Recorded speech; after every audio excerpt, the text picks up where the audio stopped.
Everyone at school mocked me for my anxiety disorder, not knowing I'm a published author with a genius IQ.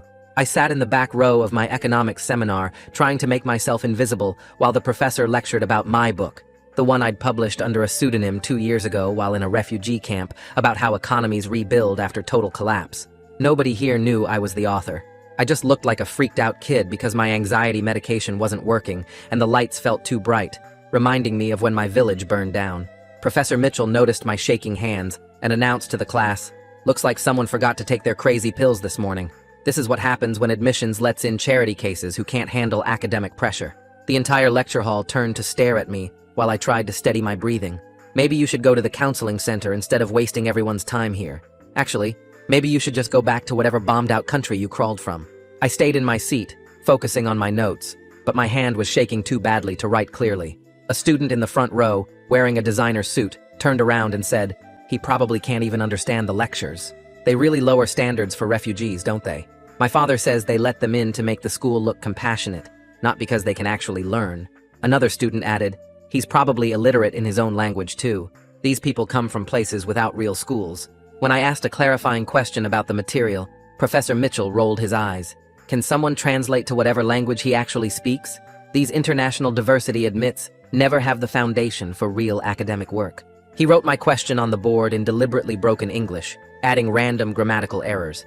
"This is how you sound to us, like a child trying to speak. Maybe if your people had schools instead of wars, you could communicate properly."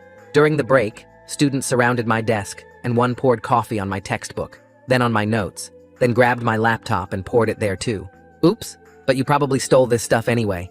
Which war zone are you from? The one where they rape everyone or the one where they eat people?" They laughed while another said, "He's probably a terrorist. That's why he shakes.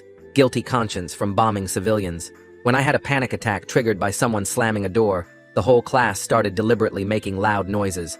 They slammed books, popped chip bags, and one even played actual war footage on his phone at full volume. "Look, he's crying!" The big tough refugee is pissing himself over some noises. Someone took a photo of me curled up shaking. Professor Mitchell didn't stop them, instead saying, "If you can't handle normal classroom sounds, you belong in an asylum, not a university." A girl pretended to be sympathetic but said loudly, "It's not his fault his whole family died and his brain is broken. Some people just aren't meant for civilization. He should be in a psychiatric ward, not taking spots from real humans." She grabbed my face and forced me to look at her. "Poor thing, you tried so hard to pretend you're people, but we can all see you're just a damaged animal." Professor Mitchell assigned group work and announced, "Nobody has to work with him. I won't penalize you for excluding someone who'll drag down your grades. His mental illness might be contagious." Every group rejected me while he watched approvingly. "This is preparing you for the real world. No employer wants someone who might go on a shooting spree. That's what these war people do." When I submitted my paper early, Professor Mitchell held it up and ripped it in half without reading it, then spit on the pieces. "I'm not wasting time grading work from someone who shouldn't be here." He threw the wet pieces at my face. "Your dead family would be ashamed you're wasting this opportunity." The guest speaker arrived, and Professor Mitchell introduced him as the renowned economist whose life was changed by a revolutionary book. As the speaker began, a student grabbed my hair and cut off a chunk with scissors. "For my collection of subhuman samples," he said. Professor Mitchell saw but smiled. Another student said, "After this, you'll finally unalive yourself and stop contaminating our classroom with your mental illness. Do the world a favor." The whole class applauded. The guest speaker was mid-sentence when he suddenly stopped, staring directly at me. "Oh my God," he said, his voice shaking. "You're him. You're the author. I recognize you from the refugee camp documentation." He pushed past students, tears in his eyes. "This is the genius who wrote the book that revolutionized my entire understanding of economics. This young man, who you've been torturing, created the framework that's now being implemented by the World Bank." Professor Mitchell's face went white as the guest speaker reached me and said, "Your book saved my career and changed how we approach post-conflict economics globally." His hands grabbed my shoulders, and I felt the warmth of his palms through my shirt, while tears ran down his cheeks. The entire lecture hall went dead quiet. Every single person stopped moving. Professor Mitchell stood frozen at the front with his mouth hanging open. The marker in his hand dropped and rolled across the floor. My whole body started shaking harder than before. Years of hiding who I really was crashed into this exact moment. The weight of keeping this secret while they hurt me over and over pressed down on my chest. The guest speaker pulled out his phone with one hand while keeping the other on my shoulder. He turned the screen toward the class and showed them a photo from the refugee camp files. The picture showed my face from 2 years ago when I was 16. Everyone could see it matched me exactly, even though I was skinnier back then with dirt on my face. He scrolled to another document that had my full name at the top. "This young man wrote the book that saved my entire career," he said to the room. His voice got louder. "The framework he created changed how we understand economics after war's end." The student who had cut my hair let the scissors fall from his hand. They hit the floor with a metal clang. Professor Mitchell's face stayed white as paper. The guest speaker kept talking while I tried to breathe. "The World Bank uses his ideas right now in 12 different countries." The girl who had grabbed my face earlier took 3 steps backward. Her designer bag fell off her shoulder. Other students started pulling out their phones and pointing them at me. My breathing got faster and shallower. I gripped the edge of my desk so hard my knuckles turned white. The room started to spin a little. Professor Mitchell found his voice and it came out high and weird. "This has to be some kind of mistake." He walked toward us with his hands out. "This student is just a refugee with mental problems who can't handle normal classes." The guest speaker turned his phone toward the professor and showed him an email chain. "These are messages from World Bank officials asking for meetings with the author." He scrolled down more. "Look at the dates and look at his name right there." Professor Mitchell's face went from white to red, like someone was filling him with blood from the bottom up. More students stood up from their seats to get a better look. The guest speaker turned to me, and his voice got soft. "Do you want to say anything to them about what just happened here?" I shook my head back and forth because I couldn't make words come out. My throat felt closed up. These people had spent the last hour breaking me into pieces. He nodded like he understood and moved his arm around my shoulders. I reached for my backpack with hands that wouldn't stop shaking. Coffee dripped from my textbook onto the floor. My notes were brown and wet, and the ink had run everywhere. I picked up my laptop and coffee poured out of the keyboard. Several students walked closer, and one said something I couldn't hear through the ringing in my ears. Another one reached out like they wanted to touch me, but pulled their hand back. The guest speaker raised his voice again. "I'm reporting everything I saw here to the administration today." His arm stayed firm around my shoulders. "What you did to this young man is beyond wrong." The classroom felt like it was tilting to one side. I shoved my ruined stuff into my bag while coffee leaked through the bottom. The guest speaker helped me stand up, and we walked toward the door. He turned back to Professor Mitchell. "My presentation is canceled." His voice was cold and flat. "I won't speak in a room where this happens." We went through the door into the hallway, and the bright lights made me squint. He looked at the chunk of hair missing from the side of my head. "Do you need a doctor for that? Or for the burns?" Coffee had soaked through my shirt and left red marks on my skin. I managed to whisper that I just needed somewhere safe to breathe. He guided me down the hall to an empty conference room and helped me sit in a chair. My whole body kept shaking. He found a water fountain and brought me a cup, while I pressed my palms flat on the table and counted my breaths. 5 counts in and 7 counts out like my therapist taught me. The panic started to get smaller after a few minutes. When I could talk again, I asked him to please not tell anyone else about my book for now. "I'm not ready for that kind of attention," I said. He agreed right away and promised to support whatever I decided. I pulled out my phone and took pictures of the bald spot where they cut my hair. The flash made it look worse than it was. Then I lifted my shirt and photographed the red marks from the coffee that were starting to hurt. My hands shook so bad the first few pictures came out blurry. The guest speaker wrote his phone number and email on a piece of paper. "I'll be your witness for whatever you need," he said. I folded the paper and put it in my pocket. That night back in my dorm, I couldn't stop thinking about everything.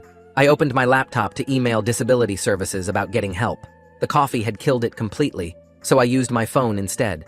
I typed out a message to Maeve Lee explaining that I needed an emergency meeting about accommodations. My finger hovered over the send button for a full minute before I pressed it. She wrote back in less than an hour, saying she could see me first thing in the morning. She marked my case as urgent in the system. I lay in bed staring at the ceiling while everything that happened played over and over in my head. The next morning came too fast, and I dragged myself out of bed with maybe 2 hours of sleep total. My phone showed Maeve's confirmation for our 9 o'clock meeting, and I threw on clean clothes without really looking at them. The walk to the Disability Services office took me past the economics building, and my stomach twisted into knots. Inside Maeve's office, she had tissues on the table and a notepad ready, while I sat down and started explaining what happened in class. My voice shook when I described the coffee being poured on my stuff and the chunk of hair they cut off. She wrote everything down, and her face got more and more upset as I talked about how the war sounds triggered my panic attack. When I finished, she pulled out a folder and started showing me different accommodation options the school could provide. She explained I could get permission to record lectures, so I wouldn't have to take notes while my hands shook. There were quiet testing rooms available where I could take exams without the bright lights and noise that reminded me of explosions. She typed up the accommodation letter right there and said she'd send it to all my professors today. Her hand touched my shoulder gently when she walked me to the door and told me to email her anytime I needed help. 2 days later, I forced myself to go back to economics class because I couldn't let them win by making me drop out. Professor Mitchell stood at the front and looked right at me when I walked in. He didn't say my name but started talking about how certain students couldn't handle academic pressure and caused disruptions for everyone else. The other students turned to stare at me and started whispering to each other loud enough that I could hear pieces about the crazy refugee kid. Someone behind me kept tapping their pen on the desk in a rhythm that sounded like gunfire. My notebook stayed closed because my hands were shaking too bad to write anything down. Professor Mitchell kept making comments about diversity admits who didn't belong in real universities. Halfway through the class, I stood up and walked out while everyone watched. Back in my dorm, I opened my laptop and started typing out everything that had happened since the semester started. The document filled up fast with dates and exact quotes from Professor Mitchell's comments about refugees and mental illness. I wrote down the names of every student who participated in the abuse and what they did. The timeline went back weeks with smaller incidents I'd tried to ignore before they got worse.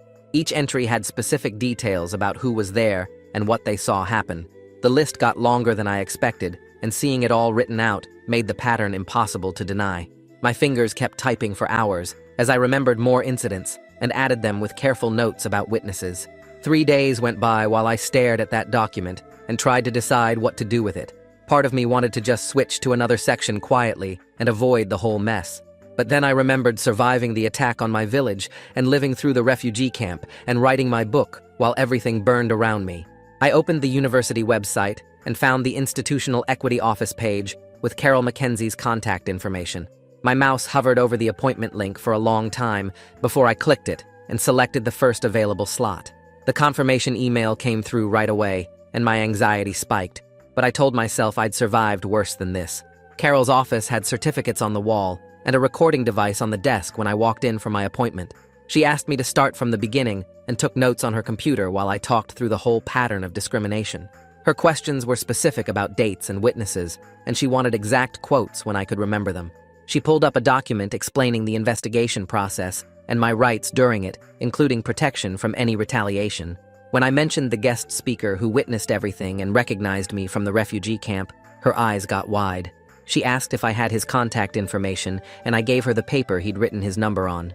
That evening, my phone buzzed with an unknown number, and the text said it was Omar Santiago from the campus newspaper. He'd heard something big happened in Mitchell's class and wanted to talk off the record if I was willing. We met at the coffee shop in the student center where other people were around for safety. Omar pulled out a notebook and told me he'd been investigating complaints about Professor Mitchell for months. 3 other students had come to him with stories, but none of them wanted to go on record because they were scared. He showed me his notes without names, and the pattern matched exactly what I'd experienced. We agreed to share information carefully, and he gave me his encrypted email address for anything sensitive. The next morning, I woke up to an email from Franklin Doyle, who was the department chair for economics. He wrote that he'd heard I was having difficulties in Professor Mitchell's section and wanted to offer me a transfer to another professor with no penalty. His tone was professional, but there was something underneath that felt like he wanted this to go away quietly. I typed back that I appreciated the offer, but I wanted to stay in my registered class with proper accommodations and protection from discrimination. 20 minutes later, he replied, asking for a meeting to discuss the situation further. While I was reading his email, another message came through from Carol saying the guest speaker had sent his statement. She forwarded me a copy, and it was 3 pages of detailed description about what he witnessed in the classroom. He included documentation from the refugee camp, showing when he met me, and copies of his emails to World Bank officials about my economic framework. The statement used professional language to describe the abuse, but you could feel his anger through the careful words. Carol started her investigation by contacting students from the class and asking for their accounts of what happened.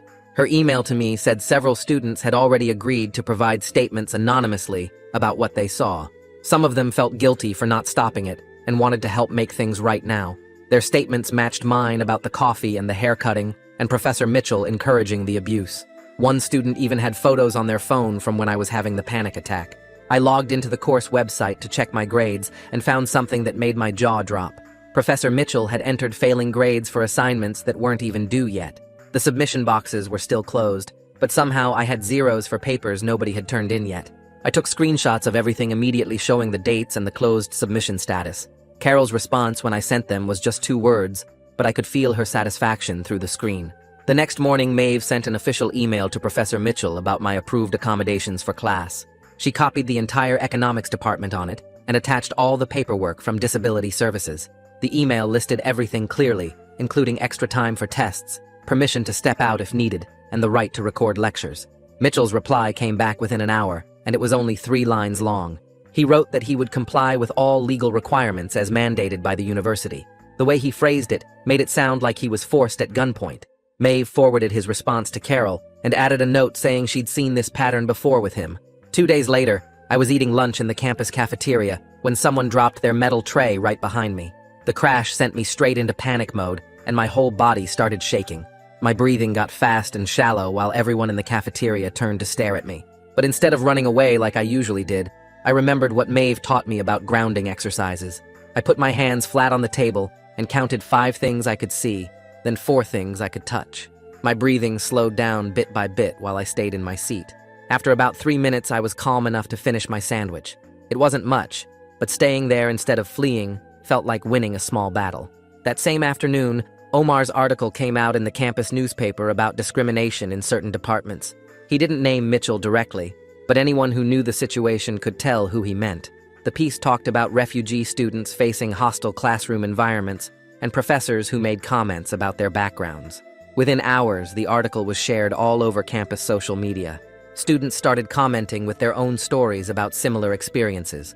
The economics department suddenly had a lot more eyes on it. Walking to the library the next day, one of the students from Mitchell's class stepped right in front of me. He grabbed my backpack strap and yanked me backward while telling me I was making trouble for everyone. His face was red, and he kept poking me in the chest, saying I should drop the complaint. 2 campus security officers happened to be walking by and saw the whole thing. They separated us immediately and took both our statements right there on the sidewalk. The student tried to say we were just talking, but the officers wrote down that he'd grabbed me. They gave me a copy of their incident report and said it would be filed with the main security office. Carol called me that evening to say she'd gotten the security report already. She also told me she'd interviewed Mitchell that afternoon about my allegations. He apparently spent the whole interview talking about maintaining academic standards and managing classroom disruptions. He claimed I was too sensitive and couldn't handle normal academic pressure. Carol said his explanations sounded weak when she compared them to all the witness statements she'd collected. She mentioned he seemed nervous and kept asking what evidence she had. The next morning, Omar texted me that someone had leaked an email to him. Mitchell had sent it to other economics professors last semester, complaining about diversity admits and refugee students. In the email, he wrote that these students lowered the quality of education for everyone else. He also made jokes about their English skills and suggested they shouldn't be admitted at all. Omar verified it was real by checking with his sources in the IT department. He published excerpts from it in a follow-up article that afternoon. The administration couldn't pretend they didn't know about the pattern anymore. Franklin called me into his office that same day to suggest mediation between Mitchell and me. He said it would be faster than a formal investigation and might help us both move forward. I told him no immediately and explained that mediation only works when both people have equal power. Mitchell controlled my grades and my academic future, while I had nothing. Franklin seemed surprised by my answer but said he understood my position. Carol later told me she was glad I refused and made a note about it in my file. When I got back to my dorm that night, there was a folded paper under my door. Another refugee student had written to say they knew what I was going through. They shared their own story about facing discrimination from Mitchell 2 years ago. They said they'd been too scared to report it, but seeing me stand up gave them hope. The note was anonymous, but they included details that matched other complaints Carol had mentioned. I scanned it and sent it to her as more evidence of the pattern. She replied saying this showed the problem affected more students than just me. The campus legal aid clinic gave me a free consultation the next week about my rights. The lawyer there explained I had grounds for both a university complaint and possibly a civil case. She went through all my options, including filing with the State Human Rights Commission if needed. Having legal options made me feel less trapped in the situation. She gave me her card and said to call if things got worse. Before leaving, I gave Carol a USB drive with audio recordings from Mitchell's classes. I'd been recording them on my phone to help with note-taking because of my accommodations. The recordings happened to catch several of his discriminatory comments, including the one about charity cases. Carol's eyes got wide when she listened to a sample of them. She confirmed these were admissible evidence, since the syllabus said students could record lectures. The evidence against Mitchell kept growing every day. 2 days later, Carol called me into her office, where she showed me a letter from the university, stating that Professor Mitchell had been placed on administrative leave effective immediately while they investigated the complaints. My hands shook reading it, but not from fear this time. She explained a substitute would take over the economics class starting tomorrow, and Mitchell wasn't allowed on campus or to contact any students during the investigation. When I walked into class the next morning, the whole room felt different without Mitchell standing at the front. The substitute professor, an older woman with gray hair pulled back in a bun, introduced herself and said she'd been briefed on the situation. Students actually raised their hands to ask questions instead of staying silent. Some kids who never spoke before started participating. The guy who'd cut my hair wouldn't look at me, but a girl from the second row smiled and nodded when I walked past. Outside class, the reactions split hard. 3 students cornered me by the library to say I was making everything up for attention and that Mitchell was a good professor who just had high standards. They said I was ruining his career because I couldn't handle real academic work. But then 2 other students found me later to say they were glad someone finally reported him. One mentioned he'd made comments about her accent all semester. Another said Mitchell had failed him for missing class during a religious holiday, even though he'd gotten permission. I kept my head down and focused on studying, avoiding the dining hall when I knew the hostile students would be there. The substitute spent her first week reviewing everyone's grades from the semester. She pulled up Mitchell's gradebook on the projector and went through each assignment asking students to confirm what they'd submitted. It turned out Mitchell had been giving arbitrary grades to several students, not just me. She announced she'd regrade everything based on actual merit. When she returned my papers with real feedback and fair grades, I scored in the top 5% of the class. Other students noticed immediately. The same kid who'd said I was too stupid to understand lectures saw my test score posted, and his face went red. The substitute announced she'd arranged accommodations for anyone who needed them. I signed up to take my first exam in a quiet testing room with extra time through disability services. Walking into that small, silent room felt strange, but good. No one staring at me or making sudden noises. Just me and the test paper. I worked through each problem carefully without my hands shaking or my mind going blank from panic. When I got the results back, I'd scored 97%, the highest in the entire class. The substitute posted the scores anonymously, but with student ID numbers visible. Everyone could see mine at the top. That night I got an email from Mitchell's personal account, even though he wasn't supposed to contact students. He wrote that my complaint would destroy any chance I had of getting recommendations for graduate programs or economics internships. He said everyone in the field would know I was a troublemaker who couldn't handle criticism. He mentioned he had connections at every major economics program in the country. I forwarded it immediately to Carol, who replied within minutes telling me not to respond under any circumstances. She said this was clear retaliation and would strengthen my case significantly. She added it to the evidence file and notified the university's legal team about the contact violation. The next morning, the guest speaker emailed asking if we could talk privately. We met at a coffee shop off campus where he said he wanted to provide sworn testimony to the hearing committee about my authorship if I was comfortable with that. He pulled out a folder with photos from the refugee camp, correspondence about my book, and emails from World Bank officials discussing my framework. He said he'd respect whatever I decided, but wanted me to know he'd support me completely. I told him I needed time to think about revealing that part of my identity.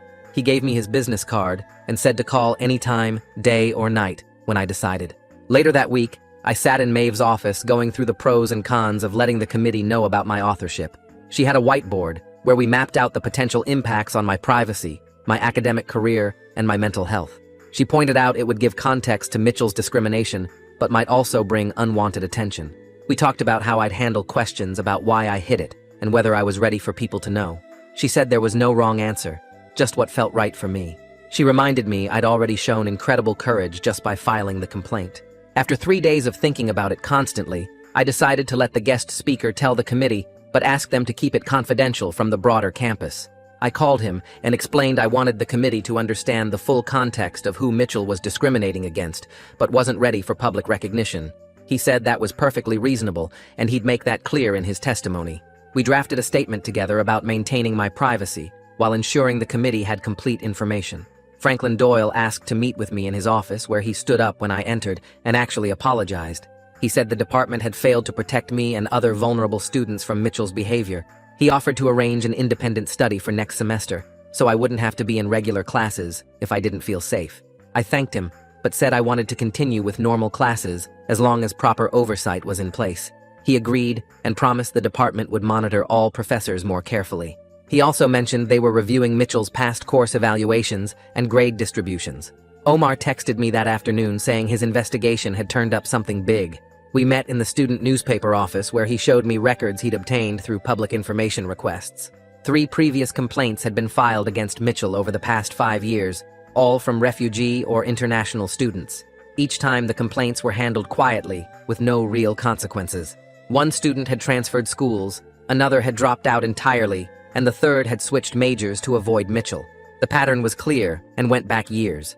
Omar said he was writing a feature story about systemic failures in protecting vulnerable students, but would keep my name out of it unless I gave permission. I agreed to let him use the information carefully if it helped other students. 2 days later, Carol called me to her office where 2 other students were waiting. They both looked nervous, but determined as they told me about their own experiences in Mitchell's other classes. One was from Syria and had been called a terrorist repeatedly, while Mitchell ignored it. The other was from Somalia, and Mitchell had refused to grade her work fairly all semester. They wanted to add their complaints to mine after hearing about my case through the campus grapevine. Carol took their statements and said this pattern made the case much stronger. The investigation expanded to include all of Mitchell's classes over the past 3 years. More emails started coming to Carol from former students who had transferred or dropped out because of him. The hearing date got set for 3 weeks out, and I felt my stomach drop when I saw the official notice. Maeve arranged for us to practice my testimony the night before in her office. Carol came too, and they walked me through what to expect from the committee. We went over each incident I'd documented and how to present it clearly. They helped me practice staying calm when describing the worst parts. Maeve taught me breathing exercises to use if I started panicking during testimony. Carol explained the committee would ask questions, but they'd be respectful, unlike a court cross-examination. We practiced until almost midnight with them playing different committee members. I barely slept that night thinking about facing the committee in the morning. I kept reminding myself I'd survived my village burning when I was 12. I'd lived in a refugee camp for 3 years and still managed to write a book. I'd taught myself economics from donated textbooks while bombs fell nearby. This committee couldn't be scarier than any of that. I put on my only suit and looked at myself in the mirror.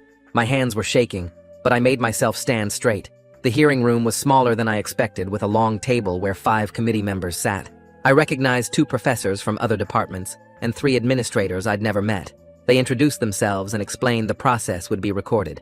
I started with the first class where Mitchell called me a charity case. I showed them my documentation and photos of the coffee burns on my skin. I described each incident in order without crying, even when my voice shook. The committee members took notes and asked me to clarify certain details. One asked if I'd reported anything earlier, and I explained I was scared of retaliation. Another asked about my accommodations and how Mitchell had responded to them. I showed them the screenshots of him failing assignments I hadn't submitted yet. They looked at each other with concern when they saw those.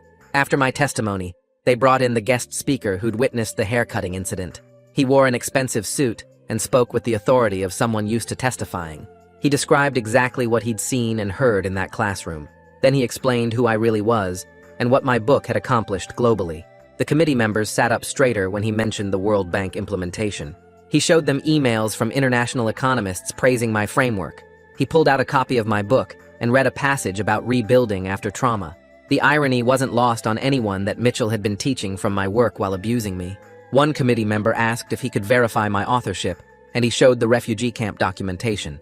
Mitchell's lawyer tried to object, but the committee chair shut him down immediately. When Mitchell's turn came, his lawyer tried to make me look unreliable because of my PTSD. He asked if my mental health issues might make me misinterpret normal classroom interactions. I stayed calm and explained my accommodations help me succeed, like glasses help someone see. I pointed out my grades in other classes were all A's when professors followed the accommodations. The lawyer tried to suggest I was too sensitive for academic discourse. I responded that there's a difference between academic rigor and personal attacks about dead family members. The committee didn't look impressed with his arguments at all. One committee member actually told the lawyer to stick to relevant questions.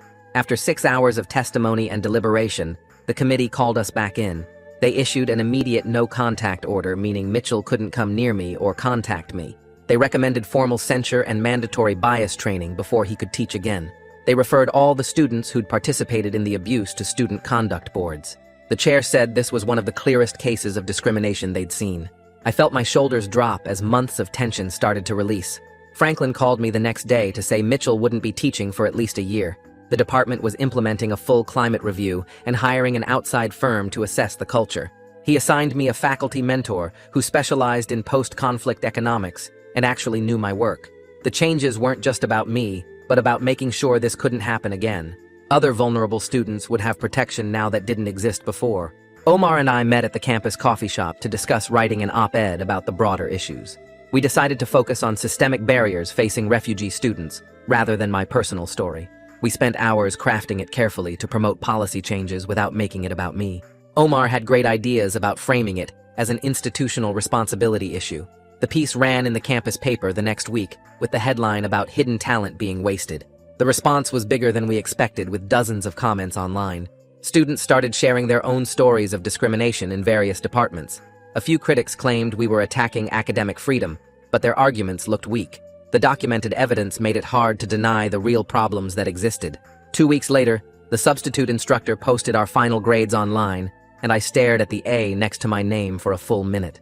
My hands weren't shaking anymore as I took a screenshot from my records. The grade calculation showed my papers and exams all scored in the top percentile once someone actually read them. Other students from the class started getting emails from student conduct about their hearings, and I heard through Omar that they were panicking.